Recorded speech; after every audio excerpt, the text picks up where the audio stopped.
Hello and welcome everybody to Game 2 of mouzHasu versus mTwDIMAGA. Holy cow, that was an epic Game 1. Absolutely excited for Game 2 here. This is going to be Game 2 of a best of 5 played in the IEM tournament currently going on in China. Well, at the time of this recording it's currently going on. I think it will be over after tonight, but definitely going to be an exciting set of games. This is a quarterfinals match. That means that is a round of 8, so we are going to be seeing more of these different players. I actually think I cast, what did I cast yesterday? Yesterday I think I cast a semifinals game, so I'm going in backwards order. Yesterday's game in theory happened after this one, but hey, all right, that's fine. That's cool. That's cool. If you guys didn't see it, they were still good games, right? Actually, I think there was a problem with my mic yesterday, and we actually in Game 2, I think, all because I don't know, ever since patch 1.4, StarCraft 2 now does this screwy thing where it resets your microphone volume every time you restart a replay, which is really, really annoying for us casters, and we're really, really hoping Blizzard fix it soon. But that is completely off topic, as we should now be jumping into this game. Game 2 is going to be here on MLG dual site. Spawning here in the right position of the map as the blue Zerg, we have Mortal Teamworks mTwDIMAGA. Spawning here in the left position as the red Protoss, we have mouzHasu, who is currently going by just the tag mouzHasu in this game. Looks like we are going to be seeing a gateway coming down. We're not going to be seeing the Forge Fast Expand go down in this on this map. It's a little bit trickier to do on this map. Most Protoss players don't bother doing it on this map just because you've got a bit of a choke here, but it just feels kind of strange. You can't just easily throw down a forge and a couple gateways and completely wall off your base here. You kind of have to do it a little bit far away from your natural and your main, so it's a little sketchy. I haven't actually seen players do it too much on this map. Now it looks like mTwDIMAGA is going to be scouting this expansion with this Overlord. Definitely a smart move. You always want to send your second Overlord down to your natural expansion as a Zerg player because you want to know if your opponent is doing anything down there, as in the case of Hasu right now, who has this probe on patrol trying to be very, very annoying. mTwDIMAGA's going to try to get this hatchery down, but it looks like we do have a pylon going down now for Hasu, which is going to deny this from going down for a while. Spawning pool did go up. mTwDIMAGA did go pool first in this match, so he's not going to be sweating this too much, as he is now just getting up 4 Zerglings to come down and be able to deal with this pylon right away. Hasu continuing to try to be as annoying as possible, dealing some damage to that one probe that is, and there, whoa, we actually have a cancel going down on that pylon there so that Hasu can save a little bit of money there. Nice move there from Hasu, but he's continuing to be very, very annoying with his probe, denying this hatchery from going down for quite a while there. Smart play by Hasu, and check out that timing. Look at that, pulls that probe away just as those Zerglings come down to defend. Such beautiful timing there from mouzHasu. Now we do see 2 gas going down in the base of Hasu right now. I don't think mTwDIMAGA yet has any information about his opponent. Yeah, no, he hasn't actually seen anything at all about what is going down in his opponent's base. If he did, he would see that his opponent is getting 2 gas geysers. Not going to be seeing any more kind of 4-gate. 4-gates actually become a lot less popular in all the matchups really, but of course they were most popular in the PvP matchup. But now that patch 1.4 has decreased the sight, up the ramps, and given that nice little buff to Immortals, it's made 4-gates really, really hard for Protoss players to do, and so now we're just really not seeing them use it too much at all. For a while there on ladder, you were kind of seeing Protosses just use 4-gate all the time against everybody in every matchup, but now of course that has changed just a little bit, and now it looks like we do have an expansion here coming down for Hasu. Looks like he's going to be gearing up to expand pretty shortly. In the meantime, he's starting that Cybernetics Core Warp Gate research. Hatchery now coming down for mTwDIMAGA, starting to spread a little bit of creep. Definitely the right move. With your first 2 queens, you always want to use one to inject on the hatchery and the other to drop down a creep tumor to connect your main and your natural expansion with creep. Definitely very, very critical for Zergs to do this, although I do every now and then see Protoss or Zerg players that do not actually connect their bases with creep, and it always makes me just a little bit sad to see that, just because it helps so much in defending your bases, especially in the early game. It's super, super critical that your queens be able to go back and forth between your 2 hatcheries, as well as the Zerglings in the early game, especially when they don't have speed yet. That creep helps a lot in that engagement. Now, we do see mTwDIMAGA is heavily droning right now. He does have 1 Overlord well placed here outside the base of Hasu. Looks like he's going to be able to see anything coming down his way, as if anything moves around this way or this way, /DIMAGA is going to be able to see it right away. Did he see this expansion going down? Yeah, he did actually see this expansion here going down for /Hasu, so it looks like he's going to know that that Nexus is coming up, and he is going to be taking a fairly fast third of his own. We do see a third now coming down for /DIMAGA. In the meantime, Queen's injecting at those hatcheries, definitely keeping that energy on those Queens nice and low. Definitely an indicator of a very good Zerg player if that energy stays nice and low. Even that Queen that is out there dropping those creep tumors, dropping him every time he reaches that 25 energy. Absolutely love that play from /DIMAGA. This is one of the absolutely amazing things about /DIMAGA. /DIMAGA's been playing Zerg for quite a long time, been a pro, been on the pro circuit for quite a long time here, so he does have his mechanics down pat. Look at that. The second those larvae pop off, he immediately re-injects that hatchery, and it would be even more fantastic if he immediately starts spending all that larva as well. Definitely needs to be doing that to get up that economy, and definitely doesn't want to lose out on that larva. Of course, if your hatchery has more than 3 larvae, that includes even from the Queen injections, then it will not start producing larvae on its own. That means for every second that goes by that your hatchery is sitting there with more than 3 larvae, that means that you are losing out on additional larvae, which means additional drones, additional units. Definitely want to be spending those larvae as soon as they're up, and with a player as good as /DIMAGA, he is going to be spending that larva immediately and trying to miss out on as few larvae as he can. Now, let's check out that harvester count right now, as we can see that /Hasu is currently keeping up pretty well. He's been using a lot of chrono boost on that Nexus. That's always one good indicator that a Protoss player has been using a lot of his chrono boost on his Nexus if he's able to keep up in worker count with a Zerg, especially one that's on 2 or 3 bases. And now we do see a hallucinated Phoenix now coming across the map here for /Hasu. Going to try to be a little bit annoying, try to get some scouting information, moving all around the map, going to be able to scout all the tech of his opponent.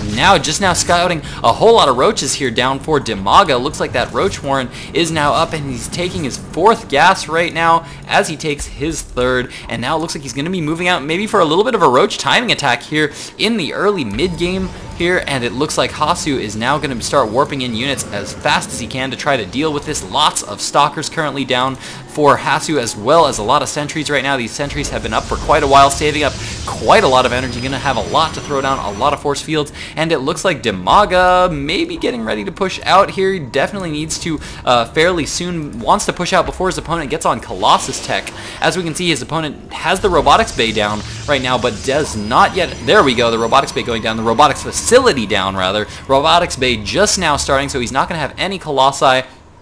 And /DIMAGA is definitely going to want to take advantage of this timing window that he has right now before the Colossi gets out, because Colossi are really what shuts down this kind of a unit composition here from /DIMAGA.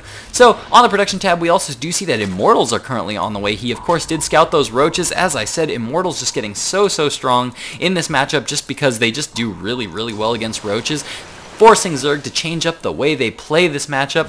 In the meantime, though, both players playing very passive. Both players not going for too much right now. Both /DIMAGA, though, as we can see, continuing to spread creep like a beast. This is exactly what I was talking about earlier. /DIMAGA, he's just so on top of his mechanics. He is so on top of spreading creep, injections, spending larva, definitely all things you need to be aware of as a good Zerg player. And as we can see, just droning up very heavily. I love the timing of the bases right now. Sometimes Zerg players, it can feel like that they're taking too many bases and they're just feeling a little bit too risky here. /DIMAGA, though, he's pacing himself very nicely here, taking getting a good mix of bases, and then once they're saturated, he'll get up a good number of units, and then he'll take another base. Definitely loving the timing of his expansions here from /DIMAGA. But it looks like he's finally starting to get aggressive here as he does. Let's see, actually these units are currently 0-0. Looks like no upgrades currently on those units. +1 missile attacks as well as +1 ground carapace coming as well. And whoa, holy cow, we actually see Zerg melee attacks level 1 being researched as well. 3 evolution chambers down right now for /DIMAGA. The infestation pit is also up, researching that pathogen gland. Spire on the way right now. Has he actually scouted that robotics bay? No, he hasn't actually scouted into his opponent's base in a while. I'm actually surprised he hasn't suicided in an overlord in quite a bit. Just now taking a 4th expansion on that gold. Hasu is not aware of this, but Hasu is now, of course, taking his own 3rd Nexus, getting a few cannons up at this expansion as well. Going to be dropping down that Nexus, starting to transfer a few probes to there as well. Just now starting to move out with a big force. He's not going for quite the heavy upgrades that he did in the first game. In the first game, we saw a lot of upgrades coming down very, very early for Hasu, but in this game, we can see that he's going for a little bit faster tech. He's getting that thermal lance up. He's getting those colossi out, and going for a bit heavier stalker mix in the early game. Now, stalkers are always an interesting unit to talk about, because stalkers, of course, use resources at a very, very balanced rate. If you've ever noticed, if you've ever been a Protoss player and you start producing a lot of stalkers, you ever tried to expand when you're just producing stalkers? When you're trying to go, say, blink stalkers, try to get an expansion, you have to stop producing stalkers for a while to get up an expansion. It's because stalkers use resources. They spend minerals. If you're getting a lot of stalkers, they use resources at a very, very even rate. They use gas and minerals very, very evenly and very, very proportionally to how fast you gather them.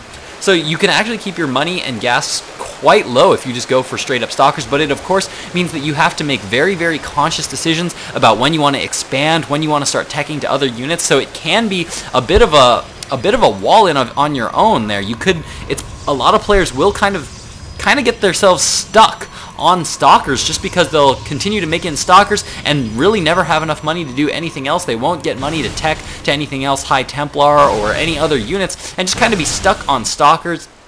Have to be very, very conscious of when you expand and when you start getting other tech units, as Hasu is in this game. He's being very, very careful about when he takes his 3rd, keeping checks on his opponent right now. Got one Zealot here in this 3rd expansion of DIMAGA's. Does know that that gold expansion is down right now. That is definitely going to either pressure him into starting to get a base or starting to push out and deal some damage here. He definitely doesn't want DIMAGA to get too far ahead in his tech right now. As we can see, DIMAGA has actually been doing this whole game. So far this whole game, DIMAGA's been so happy to just sit back and just get as many forces up as he can, tech up as much as he'd like. We actually do see that Hive Tech is currently on the way here for DIMAGA. We currently don't see a lot of use out of that Roach Warren right now, but we still have +2, +2, +2 upgrades going down at the Evolution Chambers here for DIMAGA. That is going to be the +2 melee and missile attacks, as well as the +2 ground carapace. For those ground units, we do see that the Spire is currently researching that flyer attacks +1 right now, and we now see pathogen glands down for those infestors. We do have a few infestors in the mix. Looks like about 5 infestors in the mix right now. In the base of Hasu right now, we can see that that extended thermal lance is done. He's chrono boosting out those upgrades, about to get that +2 ground weapon attack right now. Looks like that robotics facility continuing to warp out that Colossus, and we currently see, I'm actually curious to know what exactly the gateway count right now is for Hasu. Looks like we have, wow, quite a few. Looks like we have 11 warp gates currently out for Hasu, and it looks like he's going to be starting to take his gold expansion right now, but DIMAGA is aware of this. He's going to be moving in here for a big attack. What is Hasu going to do? He is going to be able to cancel that expansion, splitting off a few Zerglings there. Nice force fields there. Would have liked him to be just a little bit later to trap a little bit more of DIMAGA's forces there, but it looks like he's now going to be moving in here and maybe trying to retake that gold expansion. And now, what is DIMAGA going to do right now? DIMAGA currently has an army of fairly low-tech units. As we can see, he's got a lot of Lings, a lot of Roaches. These forces are going to die very, very fast to those Colossi. He needs to be teching to higher-tech units so that once his opponent starts destroying these units, that he can immediately tech. And oh no, DIMAGA actually losing quite a few units carelessly there. I think that was a lot of infestors that just went down there for DIMAGA. Definitely not the best of positions here. Yeah, looks like he lost 3 infestors there. More infestors going down right now. Here comes the engagement. DIMAGA moving in right now. Definitely has some good force fields going down here from Hasu. Hasu cleaning up a ton of the forces from DIMAGA, and look at that food dropping for DIMAGA. 150 food to a 200 food army of Hasu. Hasu now moving across the map with a lot of forces. Looks like DIMAGA is going to be going for a big counterattack here as he's swinging around the back to this 3rd expansion. Going to be trying to do as much damage as he can. Greater Spire just now coming up, as well as +3 missile attacks, +3 ground carapace, as well as adrenal glands coming down. That is the attack speed upgrade for the Zerglings, but Hasu just moving into the expansion right now, being able to get those evolution chambers. The evolution chambers go down, and so it looks like those upgrades were canceled there for DIMAGA. Now he's going to be pulling back to his base. He just lost a big mining base there for DIMAGA. DIMAGA is still sitting on this gold base, however, so he's still got a fair amount of mining going on. A lot of idle drones right now for DIMAGA, taking another expansion here at this position. at this 10 o'clock position right now, but /DIMAGA currently still pressing in, doing a lot of damage right now with all these roaches and all these lings coming in here. We're able to clean up that expansion fairly nicely here. All the probes and workers here killed. Looks like, oh, actually no, they weren't killed. Looks like they actually managed to get pulled away there by Hasu, and Hasu now trying to get as many workers as he can back to that third expansion to continue mining. On the production tab right now for /DIMAGA, we can see lots of roaches being produced. I'm actually surprised that he's continuing to produce a lot of roaches. He needs to start teching to higher tech units, otherwise he's not going to be able to deal with this high-tech army here of Hasu. Hasu's got a lot of Colossi in the mix. He's got a lot of force fields available from these sentries, and these stalkers are so high in upgrades right now. +3, +0 upgrades right now on those stalkers, doing 17 damage versus armored right now. That is a lot. These roaches are, of course, armored units, so these stalkers doing bonus damage to all of these units here. Nice force fields going down, splitting up all these roaches that are not doing any damage in the back. And there's the GG from /DIMAGA. I actually couldn't see that. I was confused there for a second because I was like, what's going on? But there was the actual GG from /DIMAGA. That means that Hasu is able to take game 2. So we are currently 1-1 and going to be going into game 3 in just a moment. So stick with me.